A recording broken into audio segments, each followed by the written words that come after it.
Hello दोस्तों, स्वागत है आपका फिर से एक बार इस चैनल पे जिसका नाम है ड्रीम एक्सपेंचर्स। मैं हूं युवराज, फिर से आपके लिए लेके आया हूं एक बढ़िया सी वीडियो। और ये मैं थोड़ी सी हो सकता है लंबी हो जाए क्योंकि ये है एसईओ पे। तो आप भी अगर एसईओ के बारे में सर्च कर रहे हैं, बिगिनर हैं या फिर एडवांस लेवल पे हैं, और बिगिनर से एडवांस यहाँ मैं पूरा एसईओ का कवर करूँगा कि एसईओ सर्च इंजन ऑप्टिमाइजेशन क्या चीज़ है, एसईओ में क्या क्या इन्वॉल्व है।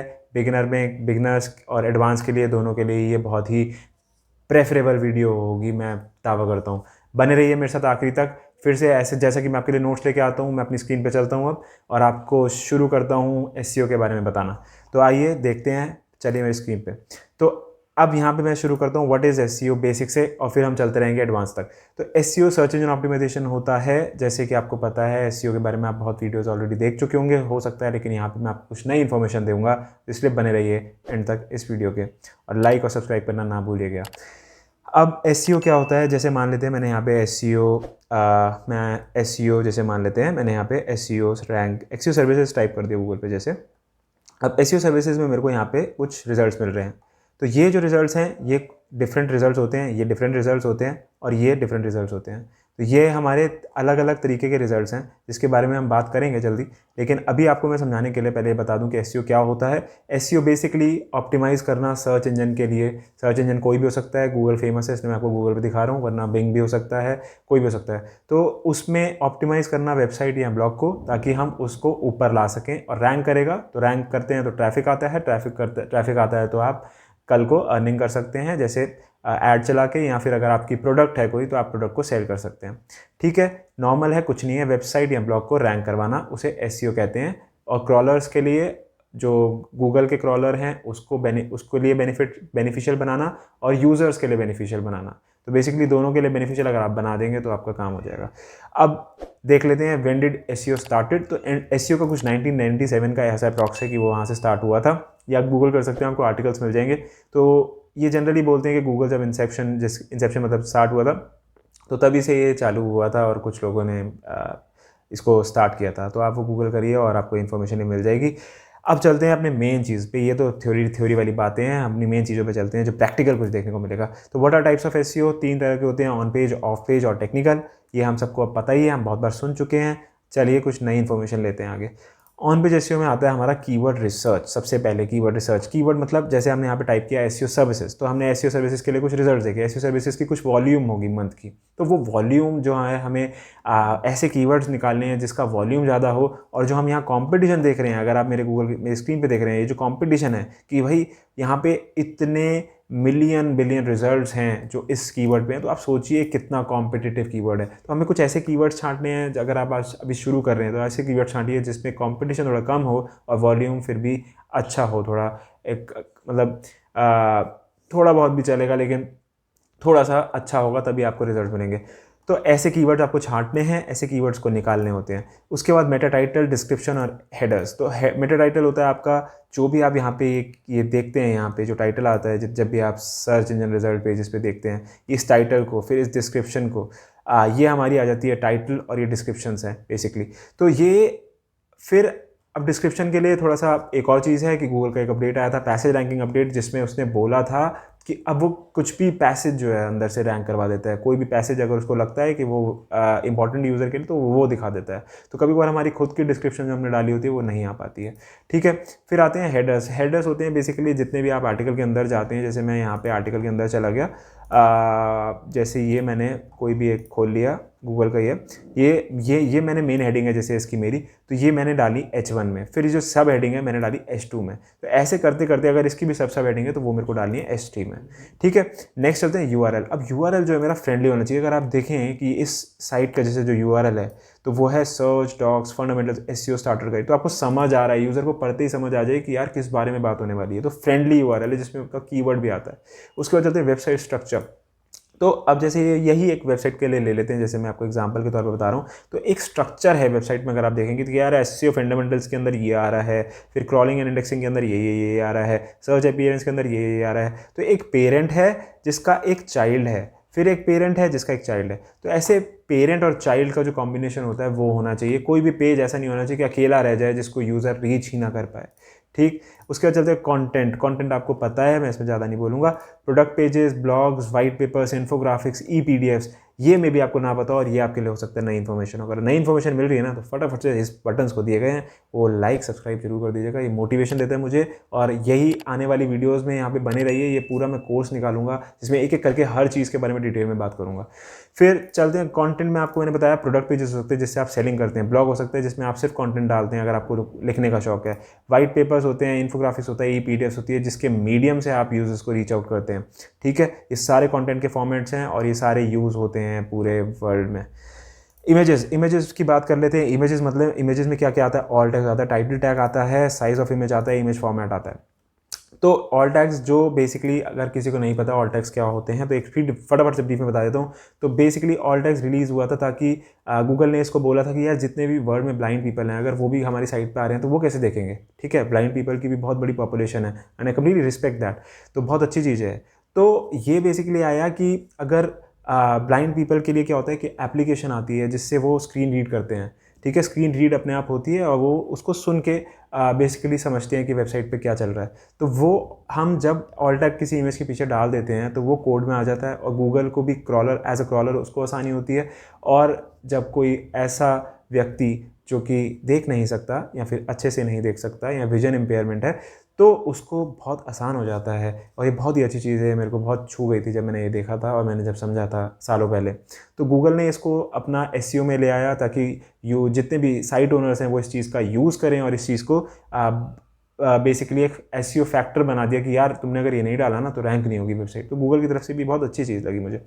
ठीक है, तो फिर आता है टाइटल टैग्स और इसीलिए ऑल टैग्स पीछे इमेज के डाले जाते हैं, राइट। आपको शायद ये नई इन्फॉर्मेशन मिली होगी आज, तो अगर नई इन्फॉर्मेशन है फटाफट वीडियो को लाइक कर दीजिएगा।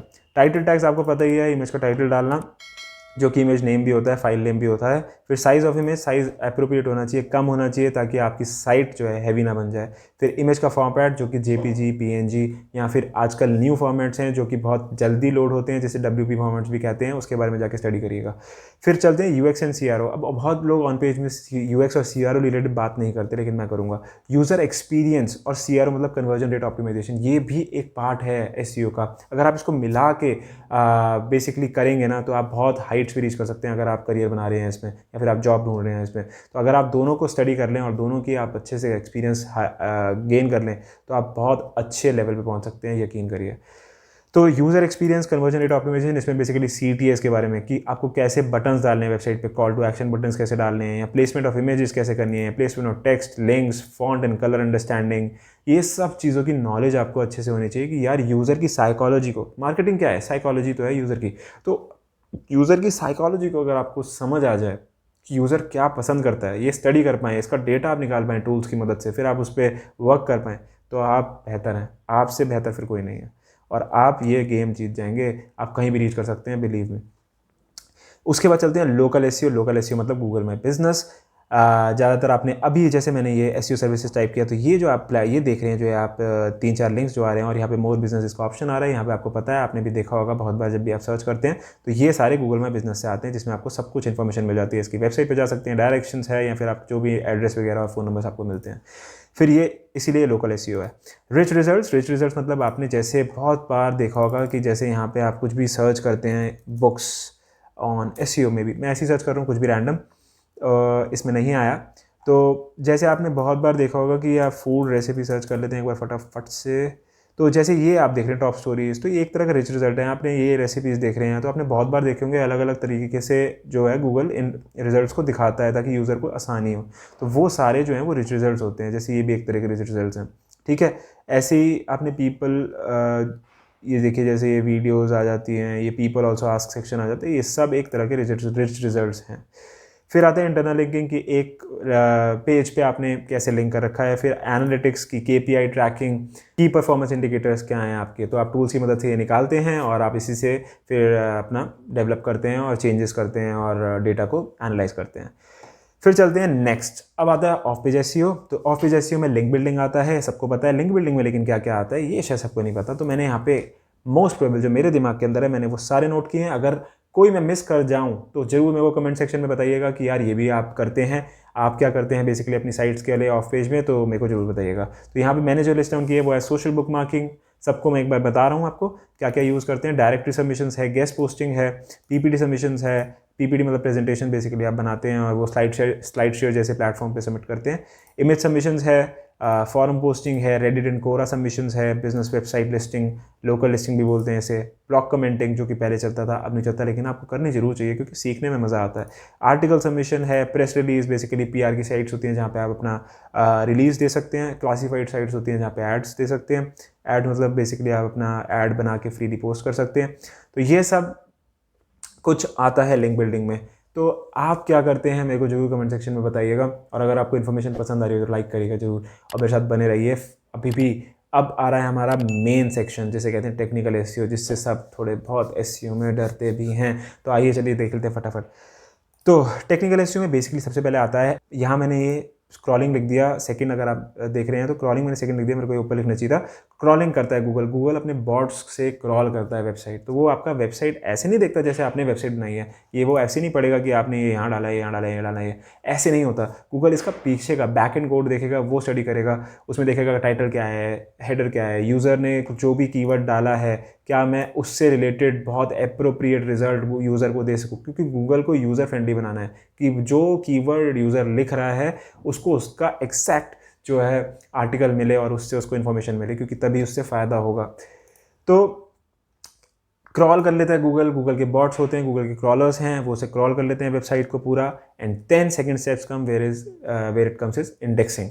तो इंडेक्सिंग क्या होता है बेसिकली कि अब आपका एक बार आपका ने गूगल ने क्रॉल कर लिया है और अगर सब कुछ सही है, ठीक ठाक है और सब कुछ आपने कोई उसमें टैग्स नहीं लगा रखे उल्टे सीधे, नो फॉलो इंडेक्स नहीं कर रखा, नो इंडेक्स नहीं कर रखा उसको, तो अब आपकी साइट तैयार है यहाँ पे रैंक करने के लिए। तो जब आपकी स्टार्ट होगी तो ऑब्वियसली आपकी कहीं दूर जाके रैंक करेगी, पता नहीं कितने पेज बाद रैंक करेगी, तो वो ऑब्वियस सी बात है बहुत। लेकिन आपने ऑन पेज एसईओ अच्छा किया होगा तो मे बी आपको कोई आगे जगह मिल जाए धीरे धीरे। एंड ग्रेजुअली जैसे जैसे अथॉरिटी बढ़ती जाएगी, ऑफ पेज आप करते जाएंगे, वैसे वैसे रैंकिंग बढ़ती जाएगी, ये बहुत ऑब्वियस है।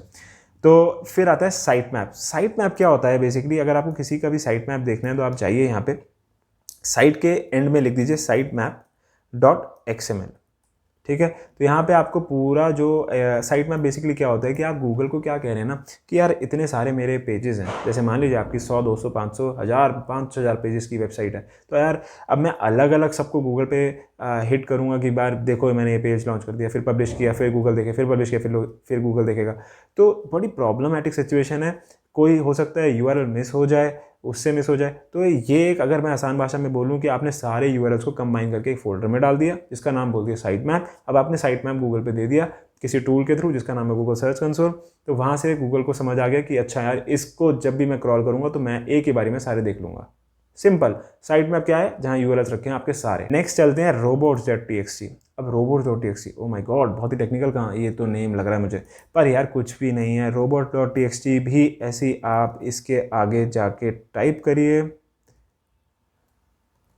txt और इसमें फिर देखिए यहाँ पे कुछ भी नहीं होता। मैं आपको यहाँ बहुत डीप दूंगा क्योंकि ये बहुत लंबी हो जाएगी वीडियो, मेरे को ये ख़त्म भी करनी है जल्दी से, फटाफट आपको सारी इन्फॉर्मेशन देनी है। तो कुछ होता नहीं है इसमें। ये robots.txt आप किसी भी साइट का देख सकते हैं। यहाँ जनरली एक चीज़ बता रहा हूँ, डिसअलाउ मतलब कि यार मुझे जैसे मान लीजिए गूगल की नज़र में ये चीज़ मेरे को नहीं दिखानी कि यार ये भी जो भी यूआरएल है ना मेरा, ये यूट्यूब पर जैसे इसका ये जो भी है, तो मुझे ये नहीं दिखाना, तो मैं इसको robots.txt के थ्रू डाल सकता हूँ कि भाई डिसअलाउ कर दिया मैंने, ये मेरे को नहीं दिखाना, दैट्स इट। और डिटेल में मैं आगे बात करूँगा। और एक इसमें साइट मैप की लाइन होती है जो भी मैंने को पीछे दिखाया था। चलिए नेक्स्ट चलते हैं साइट की स्पीड, जिसका आजकल बहुत बड़ा इंपॉर्टेंट रोल है। एक एक सेकंड अगर आपकी 0.5 सेकंड अगर आपकी साइट की स्पीड इंप्रूव होती है तो आपका कन्वर्जन रेट पे बहुत हाईली इंपैक्ट हो सकता है, ये आपको पता होना चाहिए। तो इसके अंदर वेब वाइटल्स पे बहुत ज़्यादा काम हो रहा है आजकल। जो एसईओज हैं वो डेवलपर्स के साथ मिल के वेब वाइटल्स पे काम कर रहे हैं, साइट की स्पीड इंप्रूव करने की कोशिश कर रहे हैं डे बाई डे। तो LCP CLS FID जो यहाँ पे लिखा हुआ है मैंने, वेब वाइटल्स ये कुछ इंपॉर्टेंट वेब वाइटल्स हैं जिसका नाम है लार्जेस्ट, बेसिकली कोई भी ऐसी चीज़ जो कि सबसे लार्ज है आपकी वेबसाइट पे तो उसे बोलते हैं LCP।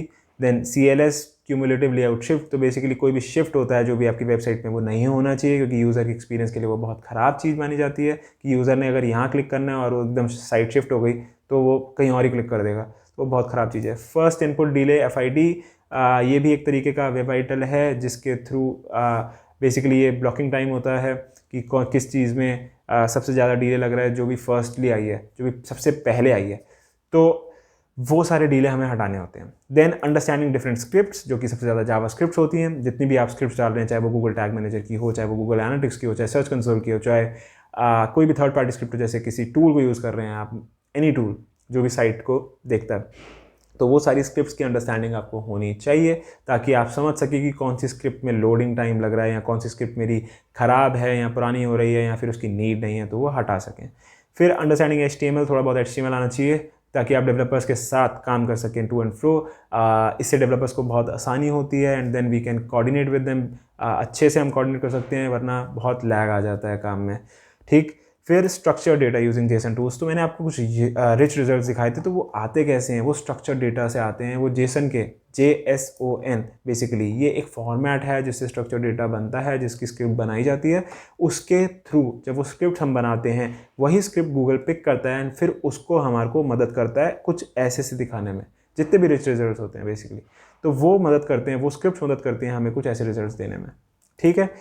उसकी अंडरस्टैंडिंग भी हमें चाहिए, क्योंकि स्ट्रक्चर डेटा आज के टाइम पे बहुत फ्रूटफुल हो रहा है, बहुत अच्छा CTR बेसिकली क्लिक रेट जो है हमारा, क्लिक थ्रू रेट जो है गूगल पे अच्छा दे रहा है। Then comes hreflang। hreflang basically अगर आपकी कोई कंट्री ओरिएंटेड है, जहाँ पे आप डिफरेंट लैंग्वेज में बात करना चाहते हैं यूज़र्स से, तो आपको एक डिफरेंट hreflang की मदद से आपको hreflang यूज़ करके उसको सही तरीके से प्लेस करना है। यहाँ मैं एक शायद भूल गया, जिसका नाम है कैनोनिकल, और ये मैं अभी लिख रहा हूँ आपके सामने ही, तो मुझे अभी याद आया। कैनोनिकल्स बेसिकली क्या होता है कि आप गूगल को ये बताते हैं कि जैसे मान लीजिए आपने ये साइट बनाई है, कोई भी मेरी एक साइट है XYZ, और इसमें मैं कैनोनिकल सेल्फ को ही कैनोनिकल डाल रहा हूँ। कैनोनिकल मतलब होता है कि मैं गूगल को ये बता रहा हूँ कि यार मैंने ये ओरिजिनल कंटेंट डाला है, ये कंटेंट मेरा है, ठीक है। अब आपको मान लीजिए इसी रिलेटेड एक सेकंड पेज बनाना है। अब वो सेकंड पेज का जो कंटेंट है वो फर्स्ट पेज से मिलता हुआ है, तो आप सेकंड पेज को रेफर कर सकते हैं canonical to this URL basically. तो गूगल को समझ आ जाएगा कि यार मेन पेज ये था, इसकी रेफरेंस से ही इसने सेकंड पेज बनाया है। तो गूगल को ये भी समझ आ जाता है कैनोनिकल डालने से कि कौन सा ओरिजिनल पेज है, कौन सा डुप्लीकेट पेज है, ठीक। तो ये कुछ आज के सारे फंडे थे, और आई होप आपको पूरा एडवांस तक, बिगिनर से एडवांस तक SEO के बारे में नॉलेज हो। योगी सर्च इंजन ऑप्टिमाइजेशन बहुत बड़ा वर्ड आज के टाइम पे, बहुत हॉट वर्ड है, और आपको ये पूरा क्लियर हुआ होगा। तो अगर अच्छी लगी इन्फॉर्मेशन आज की, तो प्लीज़ ये सारे बटन्स को, दिए गए बटन्स को जरूर लाइक सब्सक्राइब करिए। और मैं आने वाली वीडियोस में सारी चीज़ों के ऊपर डिटेल में बात करने वाला हूँ। आई मेक श्योर कि मैं सारी चीज़ों को कवर करूँ धीरे धीरे। और ये मेरी कुछ स्टार्टिंग की वीडियोज़ हैं SEO पे, तो आप जरूर देखिएगा। अगर पिछली वीडियो नहीं देखी डिजिटल मार्केटिंग पे या SEO पे, तो जरूर आके देखिए, मैं आपको डिस्क्रिप्शन दे दूँगा लिंक में। और मुझे बताइए कमेंट्स में, अगर आपको कोई और चीज़ जाननी है तो मैं जरूर आपके लिए वीडियो लेके आऊँगा। तो आज के लिए बस इतना ही, मिलते हैं फिर नेक्स्ट वीडियो में। जरूर सब्सक्राइब करिएगा चैनल।